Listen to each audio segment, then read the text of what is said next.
Hey guys, Frank here, your virtual general aviation aviator, and today I am going to stick an 2TB SSD card in my computer. I'll show it to you in a minute, but first, God, this thing is dusty, and as you can see, I tend to ignore the computer when I'm dusting, and lo and behold, it has certainly caught up with me.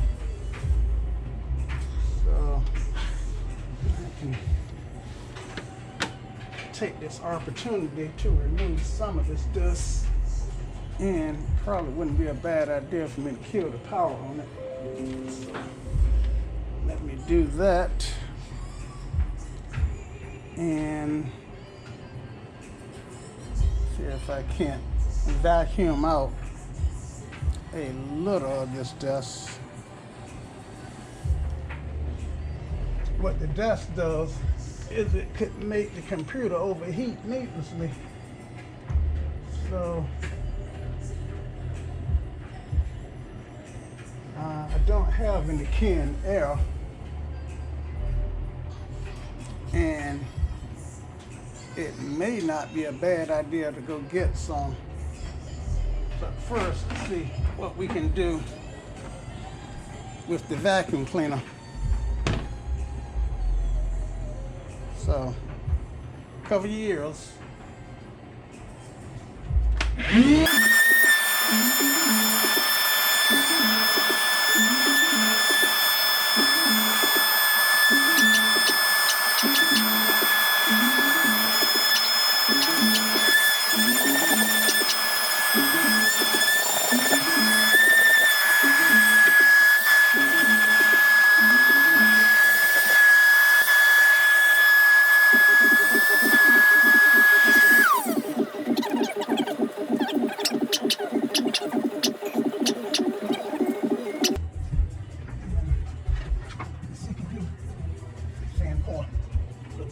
Terrible. So, every little bit of dust I can get out of here is a fraction of a BTU of heat that and this is not allowing me to build up. I will get some air and give this a last an inch at a time. I'm not going to stop what I'm doing to go get the air. But you know how easy it is to say I'm going to do something like get some air. I'll typically never get around to it. But I promise you I am going to get the air, because I don't want to suffer a failure due to some maintenance that I can perform that would prevent.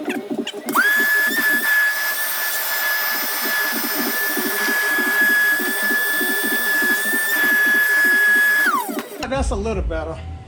Okay, so let's get our products here. So this is the SSD drive. It's a Cyberent Rocket Q NVMe PCI M.2 22280 SSD drive. Now this is a Generation 3 drive, and I know that the Gen 4s are out. But for what I'm using it for, I think Gen 3 is okay, and my motherboard actually would slow a Gen 4 down to the speed of Gen 3.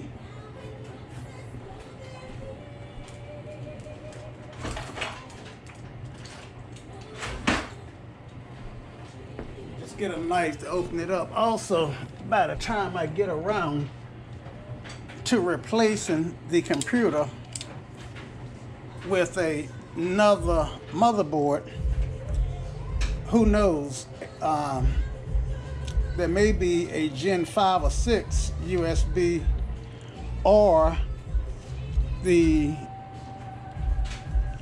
I may get a Gen 4 if there's not a replacement or a higher grade. I may get a Gen 4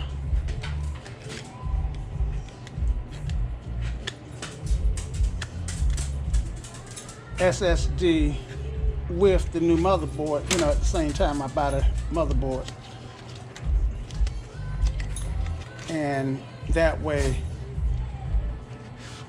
if I were to get, say, a 2 terabyte Gen 4, when I buy the new motherboard, then I have this 2 terabyte SSD drive, and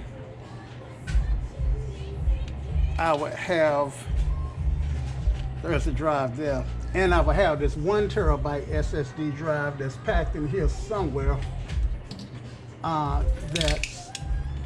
That's currently my boot drive. Let's see. Now I put it in a few years ago, and I think it's, let's see, yeah, it's back here. It's mounted directly onto the motherboard. All right, so unfortunately, I need to wipe this card off. This is a sound card.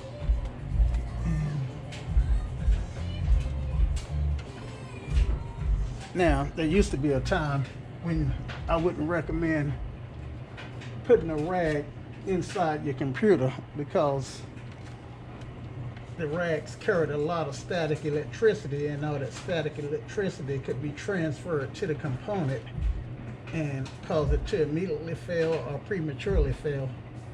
But the components are a little bit more resilient than they used to be, so I don't worry about that as much. All right, so I got another product that I acquired, which is this guy, and this is just a PCIe 16 adapter that I can mount my card in and mount it in one of these PCI slots, which is the plan. So let's see. Now, I'm not unplugging anything, so I'm not working in the most ideal of circumstances, but my plan is to work with what I have. Okay, let me just fire this up and blow some of that dust that I loosened up away. And God, you guys should see it coming out.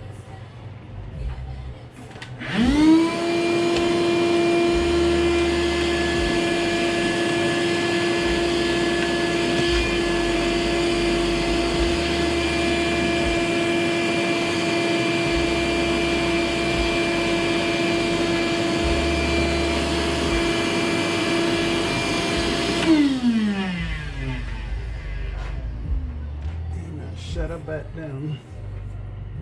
Touch this metal to discharge that static electricity. All right. Okay, so let's get started here. Installing this stuff is really pretty much of a no-brainer. At least I'm hoping it is.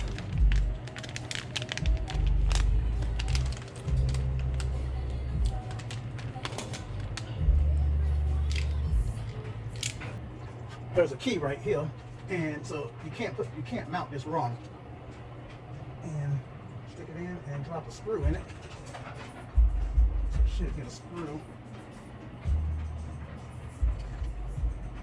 You can see the threads in that hole, but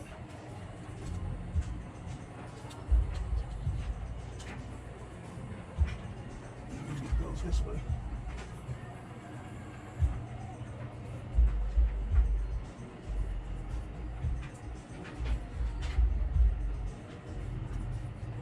I know you guys can't really see what I'm doing.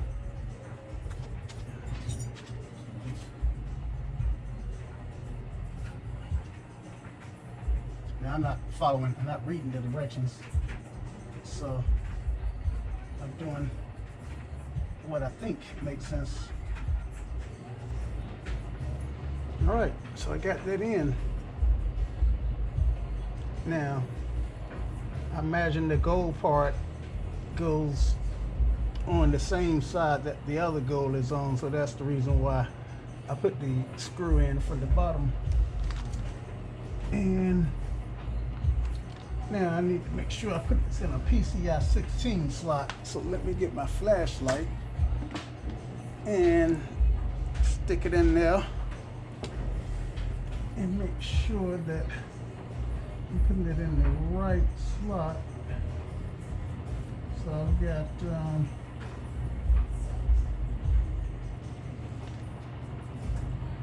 so this is a PCI 16 slot, and this is a SATA Express slot. So I got two available PCI 16 slots available. I am going to put it in the bottom one, and the reason why I'm choosing that one is I want to keep it as far away from my graphics processor as I can. The idea is my graphics processor would have more, my graphics processor will have more air, more room for air to circulate, and the heat off this drive maybe will dissipate before it get to the graphics card. Now, my orientation on putting this in, I know if I were to mount this, it will mount here, so I know that this is going to go towards the back. And I know you guys can't see what I'm doing because I can hardly see myself, but this is keyed. I'm trying to line it up.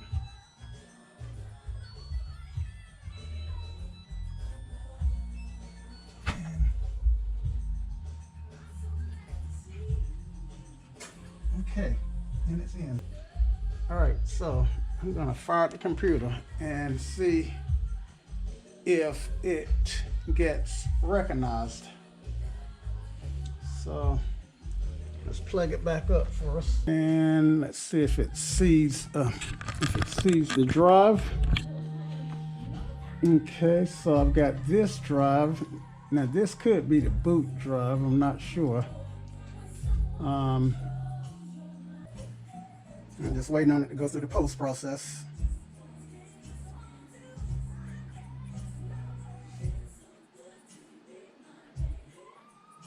And let's see what happens.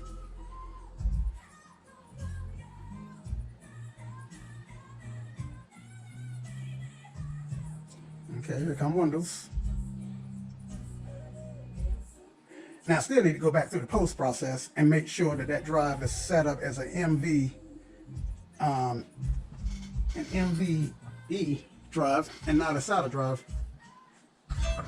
So let's see, but I just want to make sure that Windows is seeing it.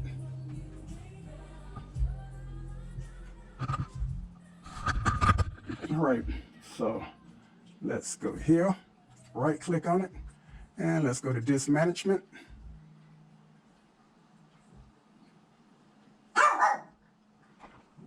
Hush. All right, so let's blow this. Okay, so it does see the disk. It's calling it disk 4. And you must initialize a disk. Yeah, because it's not going to be my boot record drive. And now I can expand this. All right. So I got photos, videos. That's data disk, data 2 terabytes spare. And this must be it right here, unallocated. And we'll set it up as a simple volume, all 2 terabytes. And since I know it's going to be X-Plane, I am going to give it the drive designation X. Okay, so what do we want to call this drive? Let's call it Flight Sim.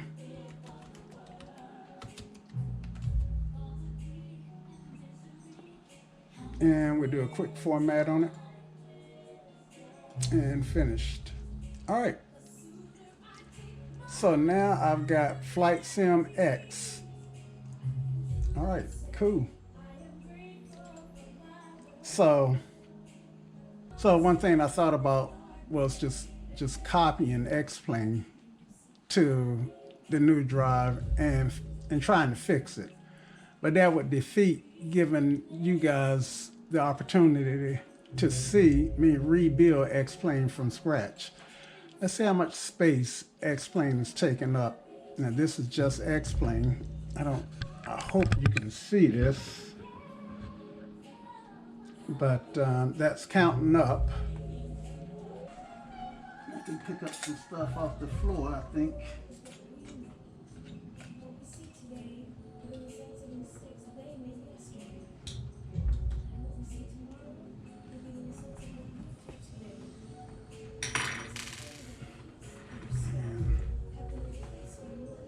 I'm already up to 300 gigabytes,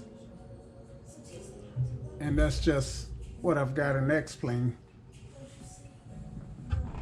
Unclip this, get a little closer here.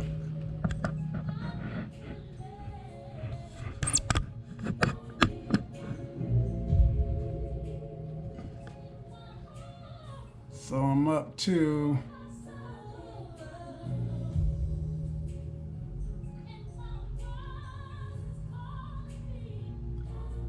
almost 400 gigabytes. And of course, at 500 gigabytes, well, I'm already at half the drive just for X-Plane. So right now, X-Plane is occupying 420 gigabytes of disk space.